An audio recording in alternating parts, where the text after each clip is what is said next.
Hola, santos y santas, amigos y amigas, seguimos con Mateo 16:18. Mas yo también te digo que tú eres Pedro, una piedra pequeña, y sobre la piedra grande edificaré mi iglesia, y las puertas del infierno no prevalecerán contra ella. Y a ti daré las llaves del reino de los cielos, que todo lo que ligares en la tierra será ligado en los cielos, y todo lo que desatares en la tierra será desatado en los cielos. Entonces mandó a sus discípulos que a nadie dijesen que él era Jesús el Cristo. Desde aquel tiempo comenzó Jesús a declarar a sus discípulos que le convenía ir a Jerusalén y padecer mucho de los ancianos y de los príncipes, de los sacerdotes y de los escribas, y ser muerto y resucitar al tercer día.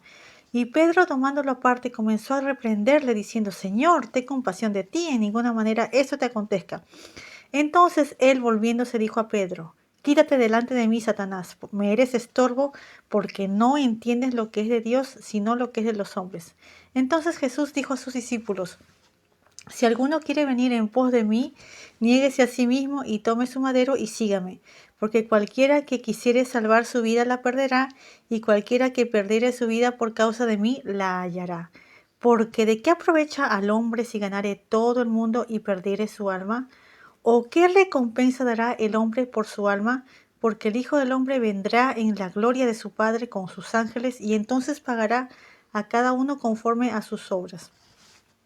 De cierto os digo, hay algunos de los que están aquí que no gustarán la muerte hasta que hayan visto al Hijo del Hombre viniendo en su reino. Entonces, seguíamos de la vez pasada, había comentado la interpretación de esto, de que Jesús le dijo a Pedro que él era una piedrita, y sobre la piedrota, sobre la piedra grande. ¿Cuál es la piedra grande? La afirmación de Pedro, que Jesús es el Cristo, el Hijo de Dios viviente. Esa es la piedra. Sobre esa piedra Jesús edificará su iglesia. Esa afirmación, que todo el cuerpo de Jesús tenga esa convicción, esa afirmación, ese creer que Jesús es el Cristo, el Hijo de Dios viviente, ¿no? Y las puertas del infierno no prevalecerán contra él. Entonces aquí este gran versículo, que también ha sido para mí, o al menos quizás yo lo entendí mal cuando iba a esa iglesia. Quizás es mi culpa, quizás yo lo entendí mal, ¿no? Quizás los demás lo entienden, pero no creo, porque siempre hay dibujitos ahí como en las tiras, no tiras cómicas, pero ciertos como chistes así, siempre a Pedro con su vestido de blanco, con las llaves en la mano, ¿no? Incluso hay estatuas. Pero ¿qué dice Jesús? Dice: a ti daré las llaves del reino de los cielos. Amigos, el reino de los cielos, ya dijimos, es Israel. Es Jesús como rey Israel. Ese es el reino de los cielos. No es, el reino de los cielos no es el reino de Dios. Si Pedro tuviera eso, el reino de Dios, entonces ¿para qué está Dios? ¿Entienden? Entonces Jesús le ha dado a Pedro y a los discípulos esta autoridad. A ellos daré las llaves, bueno, a Pedro daré las llaves del reino de los cielos. O sea, que todo lo que ligares en la tierra será ligado en los cielos, y todo lo que desatares en la tierra será desatado en los cielos. ¿Qué significa eso? Pedro, de los 12 discípulos, ya Jesús va a morir y resucitar. Pedro va a ser como el encargado de la iglesia, ¿cómo se dice? El apóstol para Israel, el apóstol para los judíos. Pedro es el apóstol para los judíos. Pablo, ¿no? Cuando se convierte, que todavía más adelante va a perseguir a los cristianos, pero Pablo es el apóstol a los gentiles, a todas las naciones, mientras que Pedro es el apóstol a los judíos, ¿no? Y a veces algunos judíos cristianos, algunos mesiánicos, dicen: ay, pero ¿por qué me da un poquito de risa? Dicen: ay, pero ¿por qué Pablo es a los gentiles? Pablo debería ser para los judíos, porque Pablo fue un hombre muy educado, muy culto, que hablaba no sé cuántos idiomas y estudió, creo que se cree que sabía todo el Antiguo Testamento de memoria, una cosa así, era un súper estudioso, súper culto.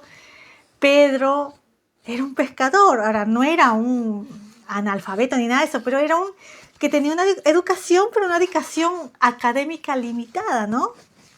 Ay, ¿por qué no, Pablo? Pero yo digo, mi respuesta es: Israel tuvo a Jesús, a Dios mismo en persona. Entonces ya no se pueden quejar, ¿verdad? Predicando la salvación, salvando y todo eso. Entonces, curando, no, pues no, eso no tiene comparación, ¿no? Entonces, Pedro es el apóstol para Israel, o sea, está como encargado de dar el mensaje de salvación. Cuando estaba vivo también hacía milagros, sanaba, sacaba demonios, todo eso se va a ver en Hechos. Y también Pedro tiene 2 o 3 epístolas que son todas son poderosísimas. Entonces, ¿cómo se llama? Aquí está eso. Pedro tiene la autoridad. Pedro y los apóstoles, ¿de qué?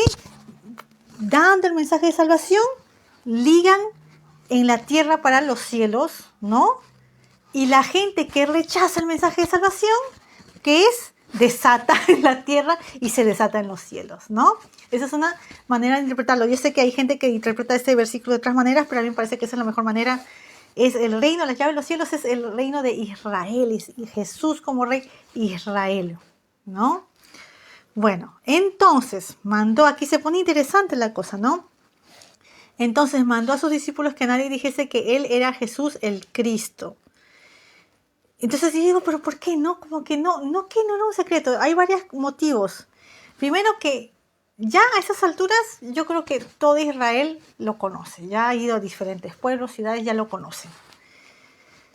Segundo, que es una cosa personal. Cada uno, nosotros debemos estar convencidos, y ellos, Israel, cada uno tiene que estar convencido de que Jesús es el Salvador, cada uno en una decisión personal. No creer porque tal me dijo, ella me dijo, no. Cada uno tenía que ver, escuchar y creer personalmente en Jesús, una decisión personal. Y otra cosa, a estas alturas pienso que quizás, yo creo que ya lo están persiguiendo a Jesús, ya lo quieren arrestar, lo quieren matar, y todavía no es su hora, todavía no ha terminado su ministerio. Pero ¿qué está haciendo Jesús? Está preparando a sus discípulos, porque quizás ya falta poco para la muerte y resurrección, entonces los está preparando, les está diciendo lo que va a pasar. Jesús mismo les está diciendo lo que va a pasar. Entonces, cuando pasa, pareciera que los discípulos no entendieron, no se acordaron, no sé, o no prestaron atención, ¿no? Desde aquel tiempo comenzó Jesús a declarar a sus discípulos que le convenía ir a Jerusalén y padecer mucho de los ancianos, de los príncipes y de los escribas, y ser muerto y resucitar ese día. Ya los está preparando desde acá, los está preparando con anticipación, qué es lo que va a pasar. Pero, ¿qué pasa acá? Pedro mismo, el que hizo la declaración, tú eres el Cristo, el Hijo del Viviente, que Pedro, como todos, y no los culpo, porque uno estando ahí también, ¿cómo va a pensar que iba a pasar algo así, ¿no? Que iba a morir y resucitar, eso. Entonces Pedro sí sabía que Jesús es el Cristo, el Salvador, pero ellos pensaban que ya él se iba a quedar, iba a ser rey y ya. ¿Entienden? No habían entendido esto de la crucifixión y la resurrección, que está en los profetas, pero lo que pasa es que en los profetas está todo como, no sé cómo decirlo, están todas las profecías, pero a veces están todos como de una, todo junto. Sí, que esto, y va a ser rey. Entonces como que parece que fuera todo de una sola vez.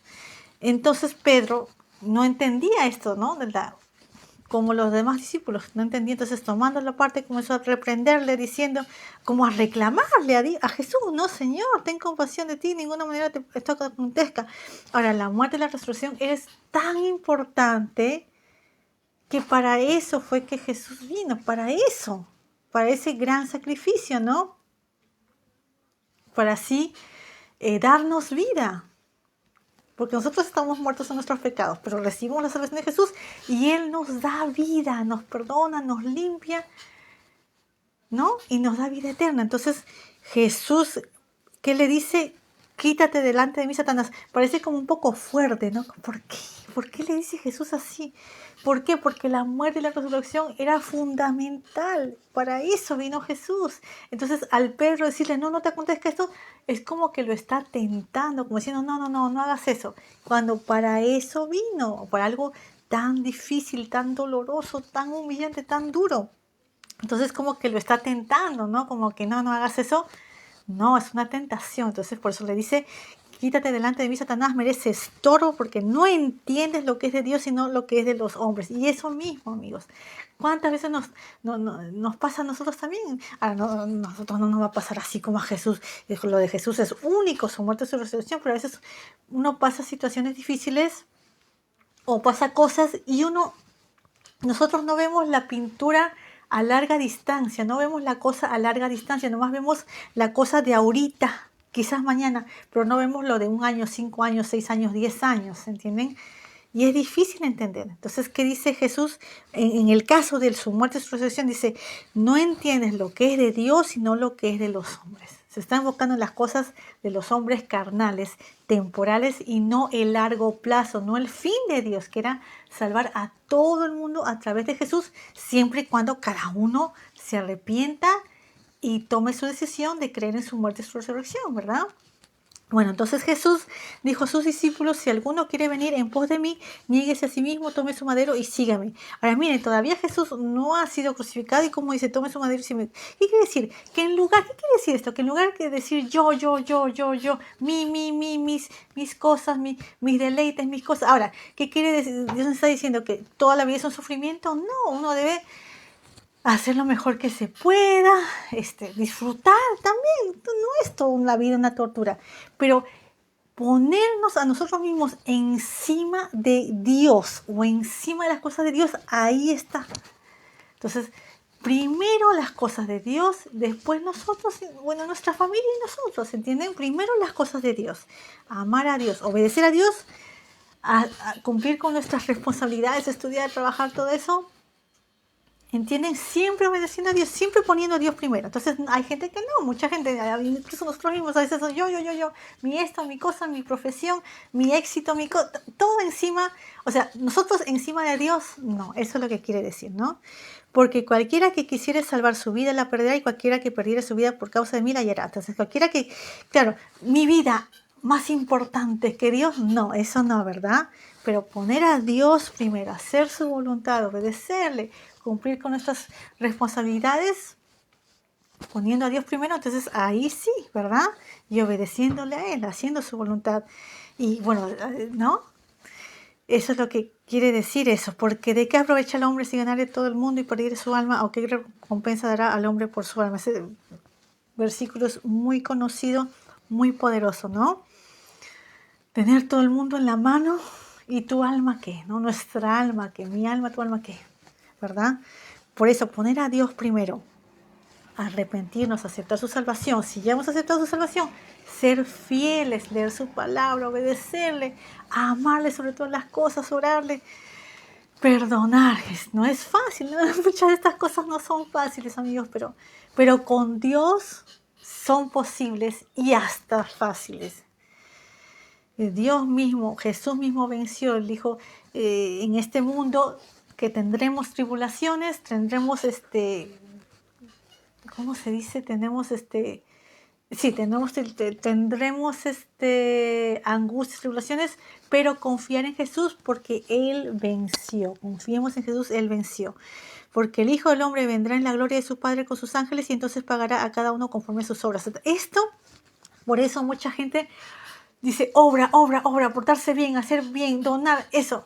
Primero, en nuestro caso, primero creer, amigos. Este es la obediencia es fundamental en el reino de los cielos. O sea, para los demás también la obediencia es, para todos es importante, ¿verdad? Pero en el caso del reino de los cielos, los judíos, es más importante obedecer. En el caso del reino de Dios, nosotros es más la fe, más creer. Entonces, en nuestro caso, nosotros creemos primero y como creemos, Dios nos da el Espíritu Santo y ahí nuestras obras con el Espíritu Santo son agradables a Dios. En el caso del reino de los cielos de Israel, la obediencia era más importante. Creer también, pero obedecer. De cierto os digo, hay algunos de los que están aquí que no gustarán la muerte hasta que hayan visto al Hijo del Hombre viniendo en su reino. Se refiere a la transfiguración que va a pasar, me parece, en el siguiente capítulo. Ahora, cuando dice, Mateo deja viniendo el Hijo del Hombre viniendo a su reino, digo, ¿qué reino? ¿Reino de los cielos o reino de Dios? ¿No? Quizás los dos. Quizás el reino de Jesús. No estoy segura, vamos a ver. ¿No? Que han visto al Hijo del Hombre viniendo en su reino, en el reino de los cielos, el reino de Dios. Ya vamos a ver. ¿Ok? Bueno, nos quedamos ahí, seguimos mañana. Chao.